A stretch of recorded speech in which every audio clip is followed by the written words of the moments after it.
안녕하세요, 김호준입니다. 월요일엔 나 상담합니다. 시작합니다.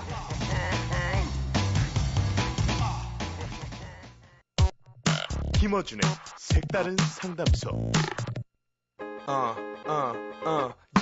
나, 너, 우리나라, 대한민국. 근데 나부터 살자. 나 상담. 네, KTX 순방향 타고 와서 버스 타고 내려가는 출장 전문. 게시판에서 가장 많은 댓글, 네, 압도적인 댓글 숫자를 자랑하는 그런 분이죠. 김현철 선생님 나오셨습니다. 안녕하십니까? 안녕하세요, 김현철입니다. 네, 인기 원인을 스스로는 어떻게 정신적으로 분석하고 계십니까? 왜 이렇게 집단적으로 반응하는 거죠? 특히 여성들이? 글쎄요, 그건 저도 잘 모르겠습니다. 예. 제가 보기에는 네네. 목소리에서 50%를 지금 흔한 표현으로 먹었어요. 드셨고, 예. 그리고 나머지 50%가 채워지지 않는 한 네. 단순히 판타지로 남겨졌을 텐데 네. 아닐지도 몰라라고 사진 게시판에 사진을 보고 여기서 폭발합니다. 예. 이 목소리와 함께 이 사진이 조작인지도 모르고 저희 PD가 색조도 굉장히 잘 잡았습니다. 네, 굉장히 어떤 그 신비로운 느낌. 네, 거기서 오는 두 분 다시 찍어도 그렇게는 안 나올 것 같아요. 저도 스튜디오에서 약 1년 정도 노력하면 나올 수 있는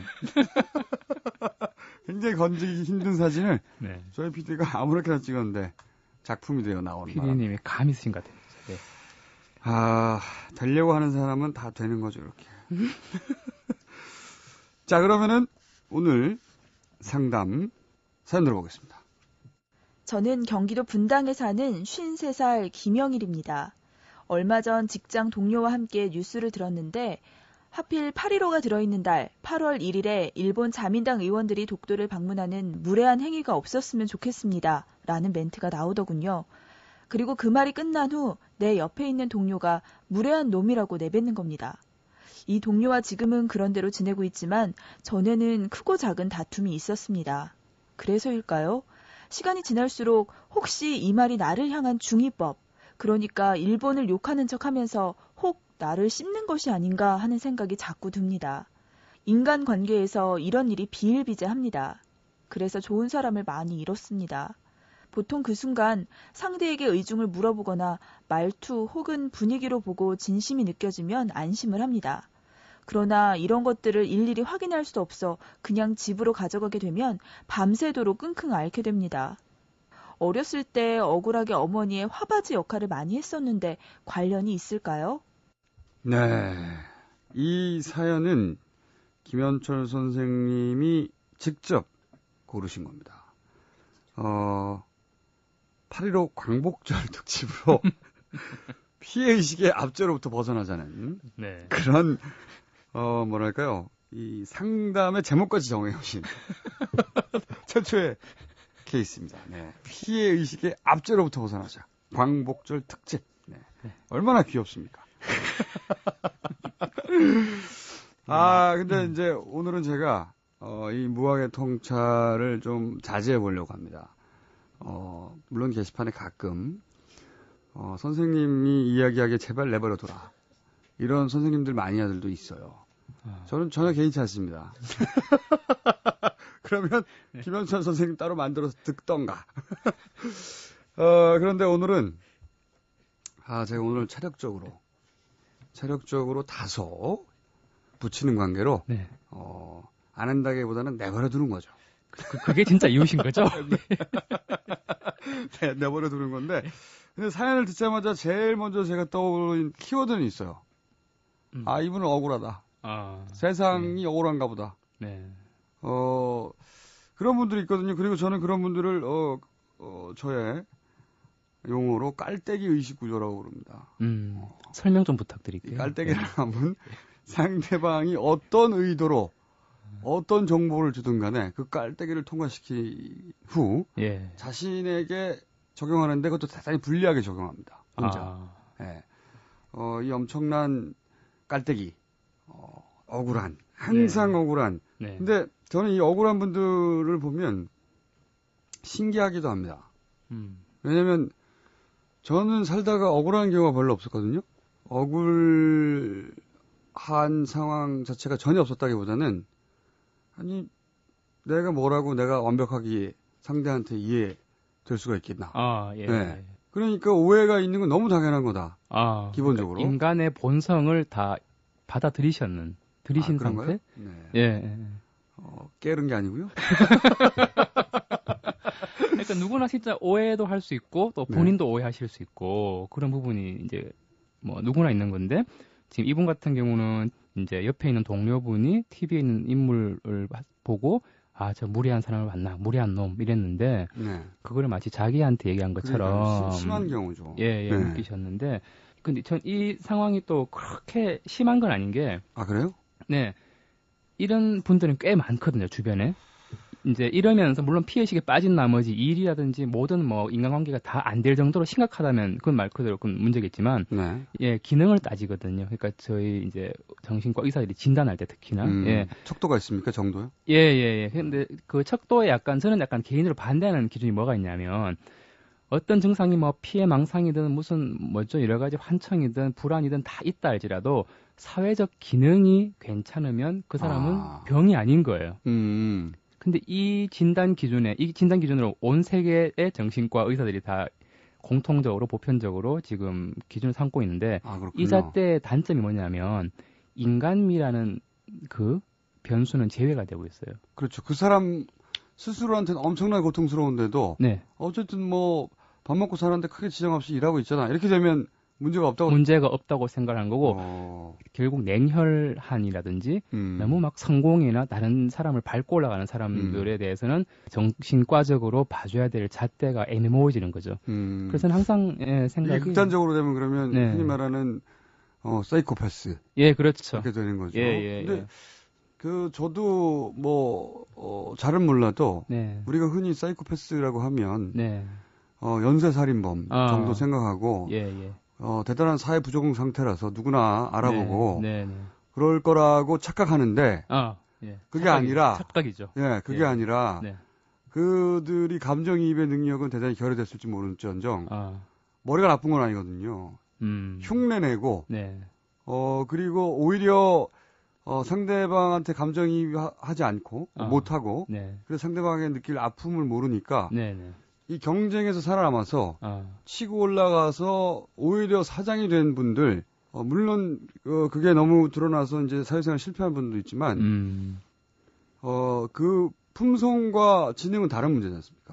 예, 사실입니다. 그래서 실제로 막 연쇄 살인이나 극단적인 어떤 이런 아주 잔인 무도한 TV에 주로 나오는 그런 분들만 사이코패스라고 오인하기 쉬운데 사실은 그분들은 오히려 정신과 의사 분들의 같이 모이면요 좀 낮은 레벨이다 사실은. 왜냐하면 너무 자기 충동을 제어를 못 하잖아요. 발각이 되고 결국은 체포되는 수순을 밟게 되니까 정말 정신과 의사들이 높게 평가하는 사이코패스는 굉장히 지능적이라서 전혀 정말 누가 봐도 이분은 호인이다. 진짜 존경받아 마땅하고. 자기 절제도 잘하고. 절대 틈을 보이지 않으면서 다른 사람들을 교묘히 착취해서 그래서 자기가 원하는 걸 차근차근 얻고 올라가죠. 그래서 성공한 사람들 중에 사이코패스가 적지 않다. 저는 많다고 보고요.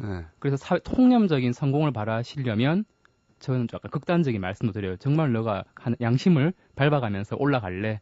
아니면 진정한 너 소신대로 살래? 이렇게 물어보기도 합니다. 그래서 성공한 사람들 중에 우리가 마음을 줄 수 있는 사람이 없는 것 같아요. 드물죠.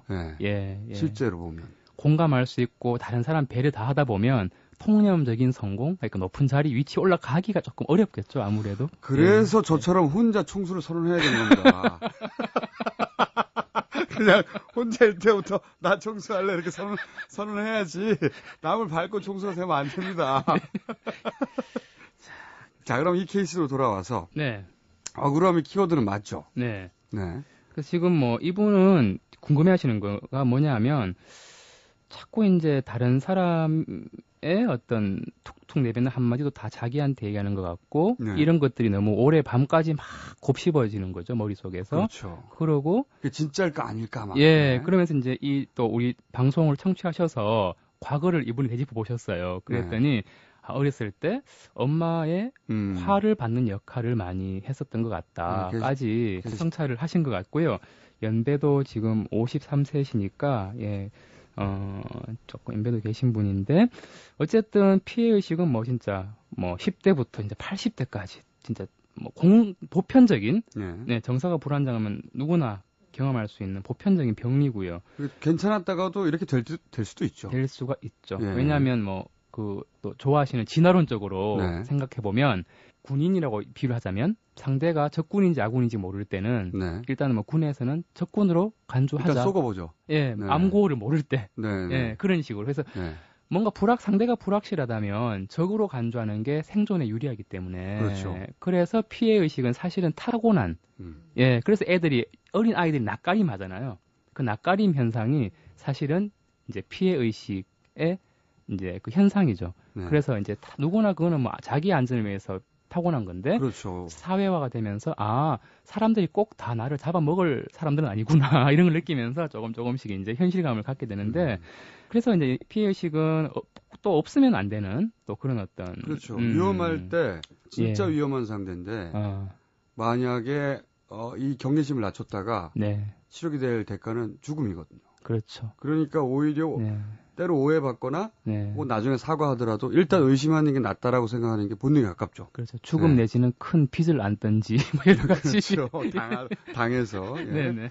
그래서 이분은 지금 근데 꼭 이제 전가를 하는 그러니까 왜 제가 내 욕을 하지라고 생각하는 그 상대를 보면 꼭 그 평소에 그분과의 관계가 크게 이렇게 편하지 않고 좋았다가 나빴다가 미워했다가 또 감사줬다가 이런 어떤 애증의 예 관계에서 가능성이 많은데 기본적으로 다 신뢰하지 않는 거죠. 예, 예. 그래서 이분 또한 그런 표현을 하셨어요. 그래서 뭐 지금 같이 일하시는 동료랑 전에는 크고 작은 다툼이 있었는데 지금은 그런 대로 지낸다. 근데 그런 대로 지낸다는 것도 약간 좀 뉘앙스가 뭔가 느껴지는 그렇죠. 것 같고요. 예, 예. 항상 제가 늘 이제 말씀드렸듯이 피해 의식은 결국 자신의 감정이 전가가 되는데 근데 이분 같은 경우는 결국 저 사람이 동료가 나를 은근히 씹고 싶은 마음에서 나를 얘기한 건가라고 생각하는 게 사실은 늘 말씀드렸던 대로 사실 이분이 그 사람을 씹고 싶은 뭐 그런 또 마음이 전가가 된 것 같고요. 자신의 어떤 적개심. 근데 이분의 피해 의식은 그거 말고도 뭐가 더 하나가 있다는 느낌을 제가 가졌는데 이분이 그 직장 동료로부터 어떤 다른 사람이 겹쳐 보였다는 느낌을 제가 가졌어요. 그건 어떤 의미입니까? 그래서 사람은 이제 관계 자체를 내재화하고 또 어렸을 때 각인되었던 특정 관계를 반복하려는 경향이 있고요. 그런데 그게 어떤 의미죠? 예, 내재화한다는 게? 내재화한다. 익숙한 예를 들어서 로렌츠란 동물학자인데요. 오리를 키웠어요. 오리가 알에서 깨어나자마자 그렇죠. 오리가 이제 사람을 엄마로 알고 각인되어 있다가 각인, 예, 각인이잖아요. 근데 그 관계 자체가 각인이 될 수 있습니다. 예, 그래서 쉽게 말해서 그 흔한 케이스가 오늘도 제가 진료하고 왔는데 여성분인데 막 술 주정 부려셨던 아버지가 너무 싫었던 거예요.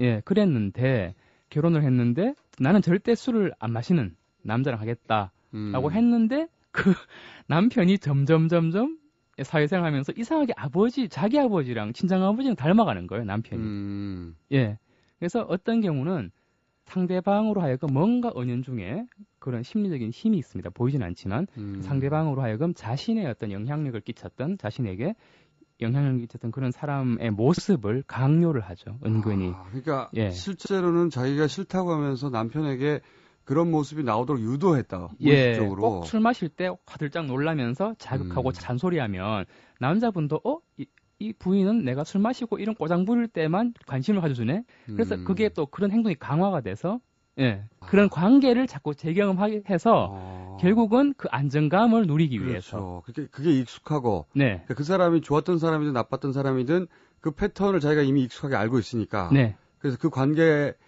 그런 관계에 딱 들어온 사람이 아님에도 불구하고 그렇게 생각해버리는군요. 그렇죠. 근데 제가 예전에 얘기했던 투사적 동일시라는 현상 때문에 상대방도 그렇게 또 돼요. 됐는데 또 흔히 말하는 욕하다가 닮는다도 해당되는 거겠네요. 아, 그렇죠. 예, 네. 예. 부모를 열심히 네네. 욕하거나 네. 상대를 욕하다가 결국 똑같은 짓을 하게 되는. 아, 네. 그거는 제가 잠시 후에 말씀드렸는데, 네. 예, 그 적대자와의 동일시라 그래서요. 네. 그러니까 이제 뭐 성경에 원수를 사랑하라 네. 이런 말씀이 있는데 원수를 미워하면 안 된다는 말을 이제 그 증거를 제가 한번 찾아봤더니 네. 결국은 원수를 미워하면 그 원수처럼 닮아가는 게 우리 사람의 심리인 것 같아요. 예, 영화에서도 많잖아요. 뭐 그렇죠. 스타워즈도 그렇고 내가 네 애비다 이랬던 그 까만 가면 쓴 악당이 네, 다스베이더. 예, 다스베이더가 어떻게 다스베이더 됐느냐. 네. 그건 또 이제 영화 그 전편 보시면 그렇죠, 그야말로 그렇죠. 정의의 사도였는데 네. 악당을 증오한 나머지 악인이 되어버리는. 그러니까 괴물 같은 사람을 너무 증오해버리면 자신이 마음을 닮아버리는 거군요. 예, 그런 동일시되는 현상이 있어서 그래서 그 원수를 사랑까지는 아니더라도 적어도 원수를 미워하면 안 되겠다. 자기를 위해서. 예, 우리 스스로를 위해서. 네, 그런 생각을. 그러면 해봤어요. 이분이 그런 지금 말씀하신 상태에 이른 것은 결국 어머니의 화바지 역할을 해왔던 게 영향을 끼친 건 확실한 거죠.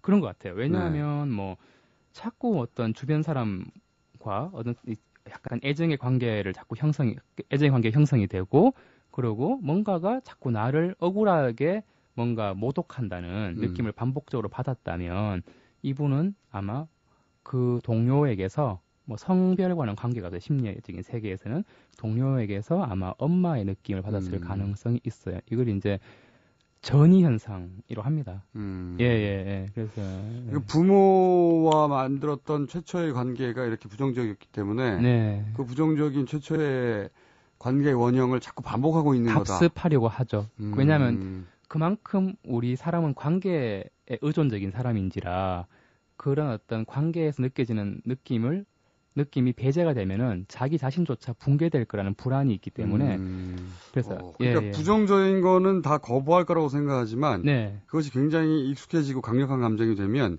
부정적인 것조차 반복하는 그렇죠. 정리하자면 각인된 감정을 계속 반복하려는 그래서 3살 때 각인된 감정이 80까지 가는 거죠. 말하자면. 자, 그러면 이분에게 해주실 말은? 이 사연 주신 분께서 보는 동료가 과연 본인이 진짜 보시는 모습이 맞는지 아니면 본인의 과거에 그 동료로부터 어떤 엄마의 느낌을 받는 건 아닌가 한번 떠올려 보실 필요가 있고요. 예, 겹쳐보는 오버랩이 되는 수가 있고 두 번째는 그래서 이제 조금 뭐 약간은 구름 잡는 얘기라고 들릴 수도 있지만 일단은 적개심을 좀 놓아줘야 되는데 이제 그러려면 용서라는 단계가 필요한데 흔히 이제 용서라고 하면은 굉장히 거창하게 생각을 많이 하시거든요. 막 무슨 죄를 사해야 되고 모든 걸 포용해야 될 것 같고 종교적인 그런데 실은 우리가 할 수 있는 용서는 그렇게 할 수 없다는 걸 아시면 좋겠고 만약에 이 동료분에 대한 어떤 미움의 감정이 있다면 처음에 아까 말씀하셨던 게 정답이에요. 사실은 제가 볼 때는 있는 그대로. 그러니까 모든 사람은 나약할 수밖에 없고 오해도 할 수 있고 또 나중에 또 그랬다가 또 나중에 미안하다고 손을 내밀 수 있는 정말 불완전하다. 불완전한 존재라는 거. 그러니까 그런 태생적인 어떤 인간의 한계를 받아들이고 인정하는 게 사람이 할 수 있는 용서라고 저는 평소에 얘기를 합니다. 그러니까 상대방이나 나나 50보 100보다 뭐 이런 마음가짐. 그런 게 결국 인간이 할 수 있는 용서라고 생각을 하고요.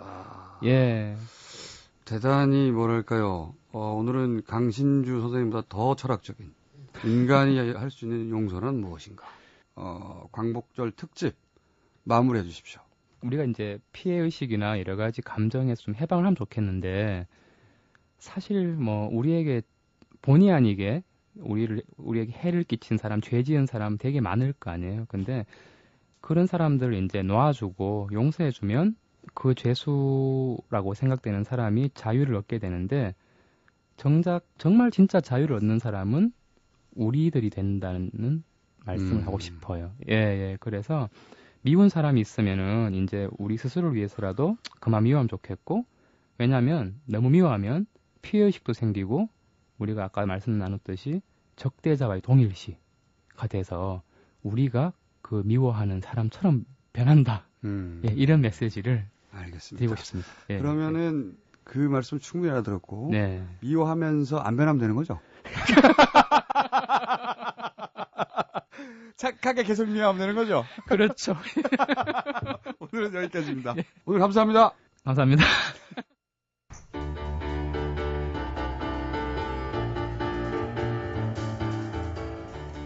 용서는 나와 상대 모두 불완전한 인간이라는 걸 인정하는 데서 시작하고 완성된다. 오늘의 교훈이었습니다. 내일 9시 35분에 다시 뵙겠습니다. 김원준이었습니다.